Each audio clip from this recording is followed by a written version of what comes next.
What is going on, guys? Welcome back. Commentary for you. Want to thank my sponsor, Steel Supplements. Link and discount code down in the description. You also know in the pinned comment, I'm a Weeble Preferred Influencer. It's my promotional link.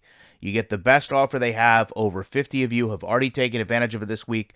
All you got to do, take that next step, deposit $1. They'll give you more free stocks. The Madden 23 gameplay trailer featuring Field Sense dropped this morning. I froze it at the 21-second mark, where you can see a couple things. Number one, only 2,500 people plus watching, and subscriber-only mode chat. I thought that was interesting.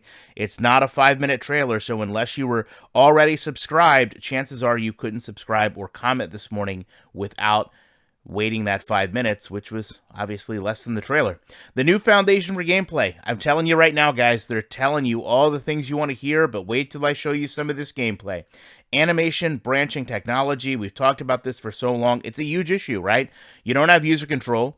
You can see what's happening on the field, and you can't get out of certain things. They are going to change everything, though. Don't you worry your little heart. Madden's going to be completely different this year because now they've got hit everything. And then they have countering things, right? So wide receiver defensive battles, they talked about this morning, impacting across the board, even going out into franchise and face of the franchise modes. Going to make it a lot more unique in terms of what you're doing on the field if you play in that first person. Skill-based passing, they talked about how you can go and place the ball like we've known, but they also kind of implemented, hey, the mid-air tackles is the way to defend that. Whether you want to play the receiver, whether you want to play the ball, you have that option defensively because we've given this new offensive weapon to you. Now, 3,500 plus new animations. It's been a while since we've heard about new animations like this, and I've really got to ask myself, when they showed this, how are they coming to this number, right? You've got 3 players here in a motion capture. Are they taking each player and then each frame of the animation and saying, okay, here's, 300 animations that we've put in this one clip. Each player got 100 animations, and then that goes into the 3,500. I'm saying that because when you see this gameplay in a moment, Field Sense, not branching, all the animations, wide receiver, defensive back, it's just really not going to matter what happens if the outcome is still so scripted and the gameplay is still so poor. So we're going to take a look. We all know who Las Vegas has a receiver, right? This was a key acquisition. When you're playing against them, you want this to work. Look at this linebacker, right? How is he going to recognize one of the elite receivers in the league? Did you see this? Did you watch how he comes down, hits his zone, stamps his feet in, stops, doesn't even play back to the receiver? Now, let's also focus on this pass trajectory, since that's new, and this defensive back. How's he going to play this pass arc? He's got the elite receiver behind him. He's going to run forward, clear the lane. Spectacular catch there in the end zone, completely undefended by 3 players. Is that what you want out of Madden? Because that's not what I want out of Madden, but that's what they give us. Look at how this sets up to be a touchdown. You have to be kidding us, EA. Moving forward, put in the octagon here. The wide receiver defensive back battle. Let's take a look at how this plays out and ask ourselves, what the heck happened there? To me, it looks like the defensive back goes through Travis Kelce. But hey, that's the new foundation for gameplay, guys.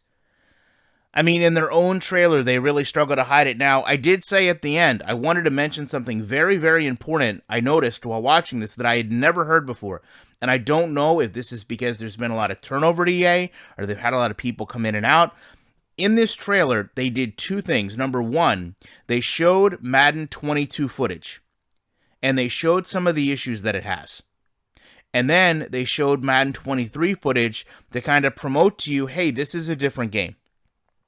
They also talked about the downfalls of Madden 22. And then they went on to say, hey, here's how we're going to fix all these things.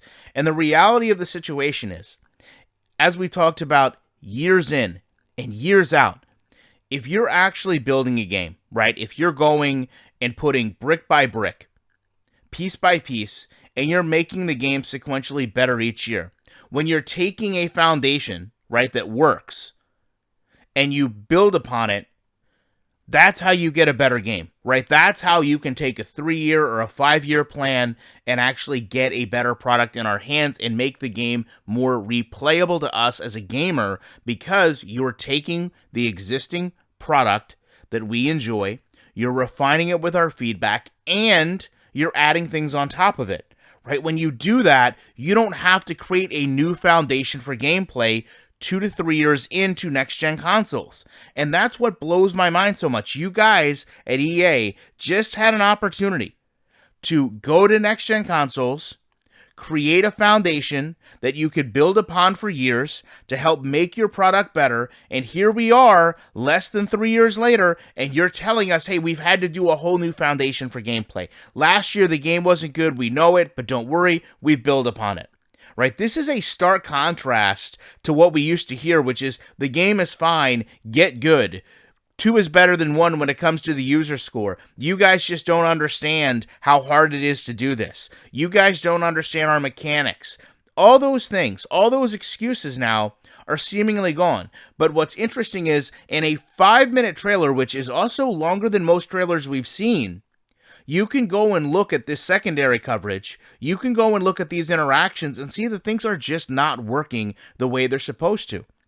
Right? And when those things don't work, when Travis Kelce is catching a pass and going through a defensive back because he's Travis Kelce, when defenses don't play elite receivers the way they're elite receivers, that's what we want. That's when you guys go through your trailer and you say, hey, play like Pat Mahomes. They did that today. Play like Pat Mahomes, the way the ball can be thrown. You can play like Pat, right? But if the defense doesn't play against you like you're Pat Mahomes, it doesn't matter, right? That's where the skill gap comes from. That's where simulation NFL football comes from. You have to have players replicating themselves on the field properly before anything else matters. The players have to understand basic X's and O's. And when you've got 2 defensive players that don't know how to cover a receiver and leave someone wide open in the end zone, it doesn't matter if it's a practice receiver or the best receiver in the league. The fundamentals still have to be there. Let the player beat the defenders because he's better, instead of letting the defender beat the players because those players are doing things that aren't logical to football. That is field sense. That is actually more common sense. And those are fundamentals taught from Pop Warner and then instilled at the NFL level. And it's clear, all these words, all these hype packages, all these vignettes, all these content creators that are telling you, hey, this is a whole new game, guys. You don't understand. You haven't played it like I have. You're not ready for it. I promise you, if the game releases the way it is in the beta, if it plays the way it did in this trailer, you're going to have about 2 weeks with this game before you're fed up with it. And you're going to go back and ask yourself, what happened to all these animations? What happened to these mid-air tackles that turned out to be scripted events that I can watch play out? And how frustrated are you going to be watching those things once you've learned to know what to look for and to see those same scripted animation sequences play out over and over and over? The receiver getting pushed down in the air, you're going to get tired of seeing that. I can promise you. Love to know your thoughts on this. I appreciate you watching this video. I will be back in the week with more comments.